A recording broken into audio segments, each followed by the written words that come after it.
Hey, what is going on, everyone? Who wants to hear about the Land of Enchantment? New Mexico.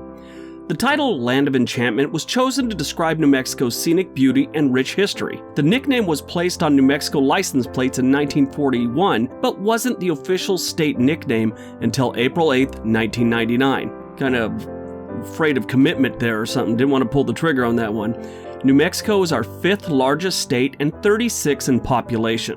New Mexico became a state January 6, 1912, making it our 45th state. Most people think New Mexico is one big flat desert. Most people would be wrong. The southern portion is considered to be a desert, yeah, and it's relatively flat. But the northern section, that's got some areas of continental and alpine climates. They actually have a lot of mountains there. New Mexico is another state that has a population on the decline.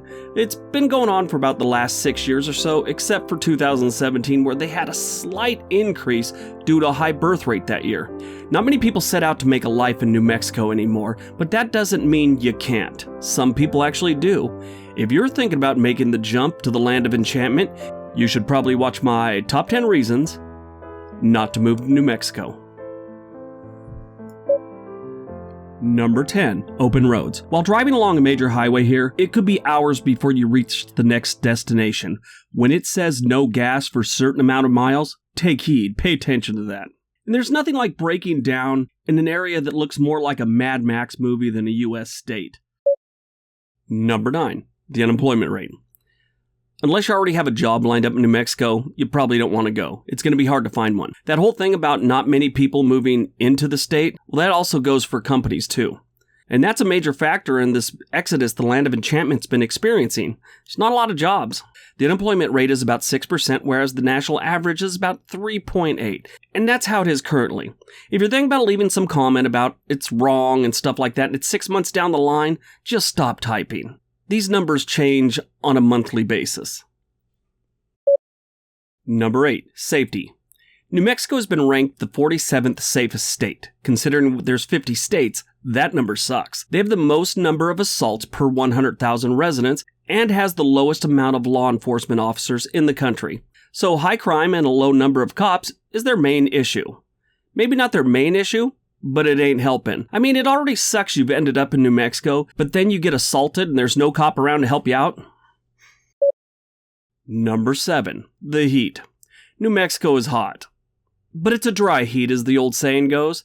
In the winter, it gets to be about an average 57 degrees, and in the summer, it averages over 90 degrees. And that's averages. Before you leave some lame comment about how it was over 100 degrees the other day or 2 days last week or something like that, just stop typing. Google how averages work before you just leave some stupid comment. But anyway, just keep in mind, it's always hot in New Mexico. Number 6. Health coverage. In 2016, New Mexico was ranked as 26th for access to health care. 14% of the population didn't have any form of health insurance during that time. Keep in mind it's been kind of mandatory for some years now. Well, maybe not mandatory, but you kind of get fined on your taxes if you don't have it. And after reading how many assaults they have every year, I'd make sure I had health insurance.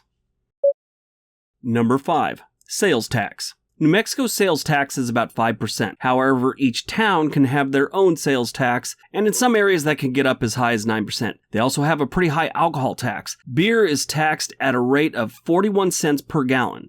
Now, my first problem with this is I didn't think anyone really measured beer by gallons. I mean, I know it comes in gallons, and I'm sure someone has in the past. I just have never seen beer in its gallon form. Thought that one was kind of weird. But anyway, that is the 13th highest beer tax in the country. Wine is taxed at a rate of 45 cents per liter. There it is again, per liter, per gallon. Well, I guess liter I don't know. Anyway, that's about 33 cents per every liter. Now, you can't tax wine like that in California. You will have a total riot on your hands. I know all these housewives all over the South Bay of Southern California, they would lose their if they taxed wine like this. It's crazy. Number 4. Drug abuse. Breaking Bad actually isn't too far from the reality for many New Mexico residents. Drug problems are so bad in New Mexico, the police can't even make a dent. I mean, there's really not a lot of them, and They're always filling out reports on random assaults, so it kind of limits their time they could be looking for meth labs. About 25 people per 100,000 actually suffer a fatal drug overdose every year in New Mexico, and that's way above the national average. They might actually have more meth labs than almost any other state, I think. I don't know how you'd measure that, but they have a lot of them. They used to break up about 100 a month. Now, because they have so few police officers, they're lucky if they can, knock out 20. Number 3, education. If you have school-age kids and you really don't like them, enroll them in a New Mexico school district. Their school reviews are consistently bad, and they're rated second worst state in the country for education. You know something isn't good when the only state below you in a category is Mississippi. Side note, 75% of all New Mexico 8th graders can't find Mississippi on a map, and 80% of Mississippi 8th graders can't find Mississippi on a map. Number 2, poverty.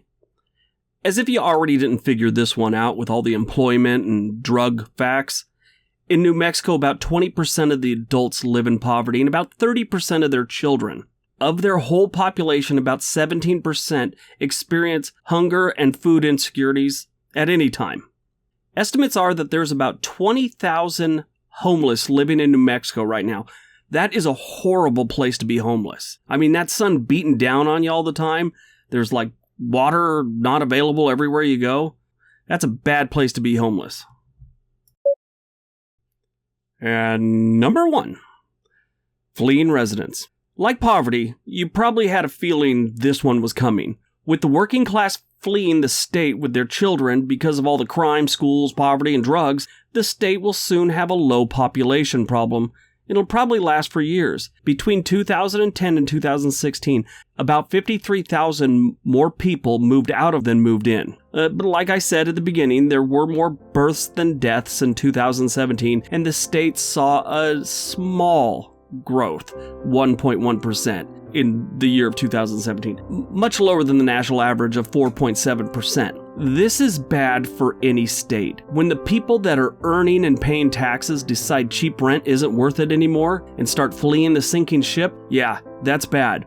Stay tuned. It's 2018 right now, and unless New Mexico does something drastic or something major, they will be in bad shape for decades to come. Alright, so that's a top 10 reasons not to move to New Mexico. Hope you enjoyed it. That one's kind of a bummer. New Mexico's really not doing good. I hope they do turn it around. I have some friends that grew up there. They since left. They haven't been back there in about a decade because they knew it was getting bad back then. But hopefully they can. Everybody have a great day. Be nice to each other.